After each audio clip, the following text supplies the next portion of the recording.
रहा है बुरहान वानी मेरा गुरु है।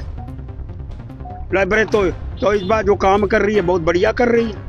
मुख्यमंत्री महोदय, आप इलेक्टेड रिप्रेजेंटेटिव, आपको भी हिसाब देना पड़ेगा।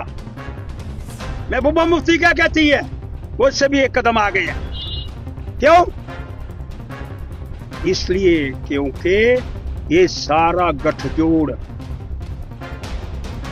बुरहान वानी पार्टी है।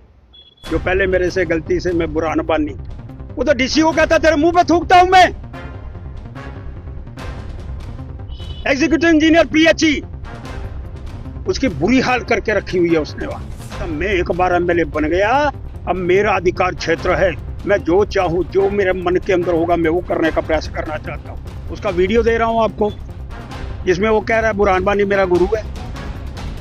लाइब्रेरी तो इस बार जो काम कर रही है बहुत बढ़िया कर रही है। अब इसके बाद कोई कसर रह गई है? वो हॉस्पिटल के अंदर जाता है, जिधर वार्ड के अंदर लेडीज का वार्ड है, ऑपरेशन थिएटर के अंदर घुस गया, वो तो मानता किसी को नहीं है। वो तो डीसी को कहता तेरे मुंह पे थूकता हूं मैं। एग्जीक्यूटिव इंजीनियर पीएचई, उसकी बुरी हाल करके रखी हुई है उसने वहां। वो तो किसी को मानने का प्रयास ही नहीं करना चाहता। वो कहता मैं एक बार एमएलए बन गया, अब मेरा अधिकार क्षेत्र है, मैं जो चाहूं, जो मेरे मन के अंदर होगा मैं वो करने का प्रयास करना चाहता हूं। और देश की सुरक्षा को खतरा। और माननीय उपराज्यपाल जी, बहुत बढ़िया कार्य, किसी ने उसको निकेल डालने का प्रयास करा। लेकिन दुख, मुख्यमंत्री महोदय, आप इलेक्टेड रिप्रेजेंटेटिव, आपको भी हिसाब देना पड़ेगा। आप कहते हैं कि ये जो पब्लिक सेफ्टी एक्ट उस पर लगाया गलत है। अगर ये गलत है तो फिर आप बहाल कर दो ना, आप तो मुख्यमंत्री हो, आप क्यों नहीं बहाल करते? आप सेशन बुलाओ, रेजोल्यूशन लाओ, दम रखो। महबूबा मुफ्ती क्या कहती है, वो इससे भी एक कदम आगे है। क्यों? इसलिए क्योंकि ये सारा गठजोड़ बुरहान वानी पार्टी है। जो पहले मेरे से गलती से मैं बुरहान वानी, ये सब वही गठजोड़ है। इसलिए मैं मांग करना चाहता हूं उसकी सदस्यता से उसको कैंसिल किया जाना चाहिए।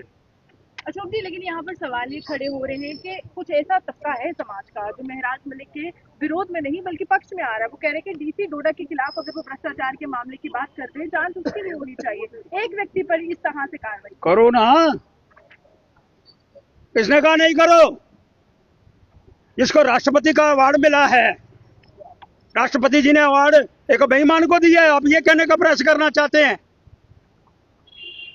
राष्ट्रपति अवार्ड विजेता, उसके विषय के अंदर कोई शब्द कहने को है नहीं, इसलिए जो मन के अंदर आता है वो कहने का प्रयास करो। उसके बाप को कहा मैं तेरे मुंह पर थूक दूंगा, उसके विषय में कोई बात नहीं करेगा। तेरी मां को नहीं छोड़ूंगा, तेरी बहन को नहीं छोड़ूंगा। ये एमएलए रिप्रेजेंटेटिव उस क्षेत्र का, उस क्षेत्र के लोगों को शर्म नहीं आ रही किसको जिता करके भेजा है? लेकिन मैं बड़ा तटस्थ हूं जी इस विषय को लेकर के। एमएलए शिप राइट उसका खा जाऊंगा और माननीय उपराज्यपाल जी को उसको बर्खास्त करना पड़ेगा। और अगर उमर अब्दुल्ला जी, महबूबा मुफ्ती जी, अगर ये समझती हैं ये गलत कार्य हुआ है तो विधानसभा का सत्र बुलाओ, इमरजेंसी भाई, उसके अंदर लाओ, तो आपके अंदर दम है। ही तो ये पीएसए कानून लाया गया था क्योंकि टिम्बर की स्मगलिंग हो रही थी, लकड़ी की स्मगलिंग हो रही थी। शेख अब्दुल्ला ने कानून लाया, उमर अब्दुल्ला उसका विरोध कर रहा है।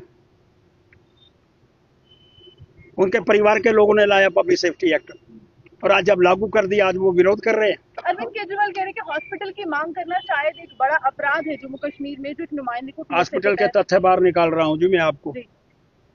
हॉस्पिटल का मतलब अगर अपने व्यक्ति को हॉस्पिटल देना है वो सबसे बड़ा पाप है, वो भी तथ्य आपके सामने रखूंगा। लेकिन है पाप किया उसने। जब रेजोल्यूशन पड़ गया एक गांव का, एक एरिया का, एक क्षेत्र का, तो उसके बाद वो अधिकार उसके पास कहाँ रहा? एमएलए के पास, उसके पास नहीं है। महराज मलिक शेर हैं, अरविंद केजरीवाल कह रहे हैं, वो डरेंगे नहीं। वो शेर जो है वो चूहा शेर है, वो अरविंद केजरीवाल की तरह शेर है। नहीं आगे तो नहीं पीछे। इसलिए मैं बड़ा स्पष्ट कर रहा हूँ जी, उसकी मेंबरशिप जो है वो जानी चाहिए और मुअत्तल करना चाहिए। ऐसे गंदे रिप्रेजेंटेटिव दोषारोपण करने वाले नहीं औरतों की इज्जत करते नहीं किसी की इज्जत करते, वो हमको नहीं लेकिन चाहिए। जिताया तो डोडा